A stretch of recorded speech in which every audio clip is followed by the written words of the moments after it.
Focus on the output of your work and not your stress over your boss.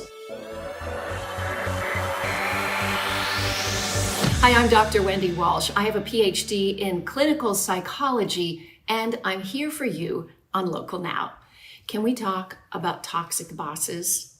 I don't even need to define this person, do I? Let's see. They're manipulative, they gossip, they criticize, they're not there, either physically or mentally or emotionally. They're disconnected. They care very much about short-term optics, but not you or long-term goals. I think we've all had a toxic boss at some point in our lives. I want you to imagine who they are and what they're doing. First of all, they're very, very, very insecure and they're worried. So keeping that in mind, try not to challenge them too much and don't get defensive. And more than anything, be brave. Kiss the ring. You're going to have to do it with a boss like this. But here are 5 things that you can do to make your own mental health better while you're dealing with a toxic boss. First, shift your focus from your boss to the work you're doing. Be productive. Reach out to other people in the company. Try to create collaborations with them.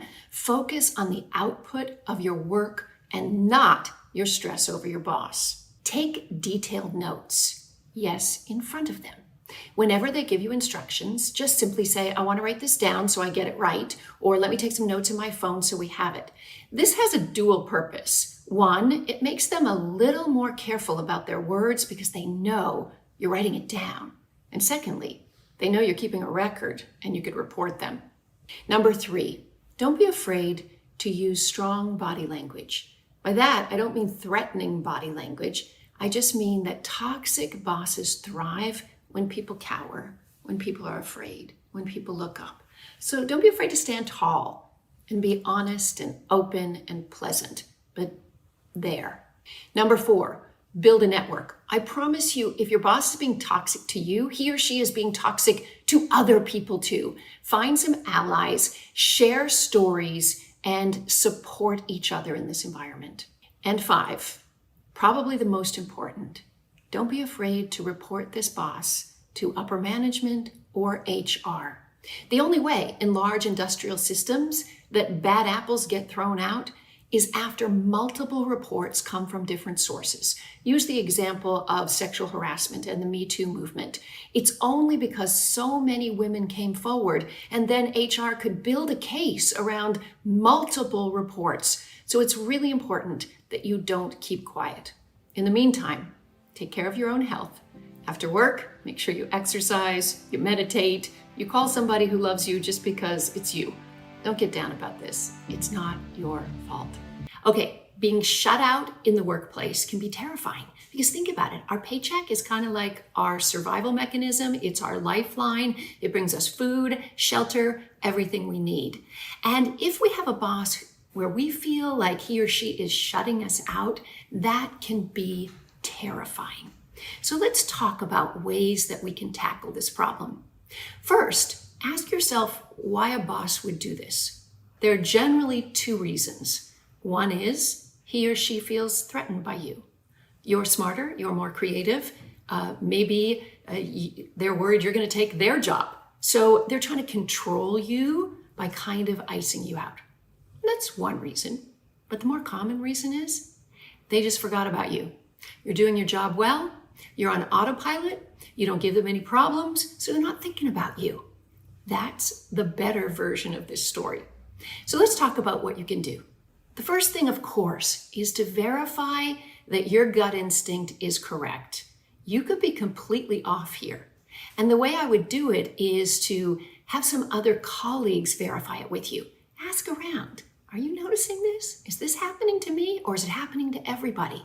Have great alliances in the workplace, people who you can trust to verify whether your boss really is shutting you out. Number 2, repair the relationship. Don't confront it openly because they'll be in denial. They may not even know it's going on. Simply seek their advice. Demonstrate that you are willing to take directions, that you want to please them, and that you can learn from their experience. That's the way to build a relationship with a superior. Don't let this focus on the relationship with your boss affect your performance with your job in general. Your relationship actually is with the organization. So I want you to do the best job possible. Have projects with other people, build relationships with these other people, and so that the company itself has a reason to want to retain you. And finally, I mentioned alliances. These are crucial. Build relationships with all kinds of people at all kinds of levels of the company.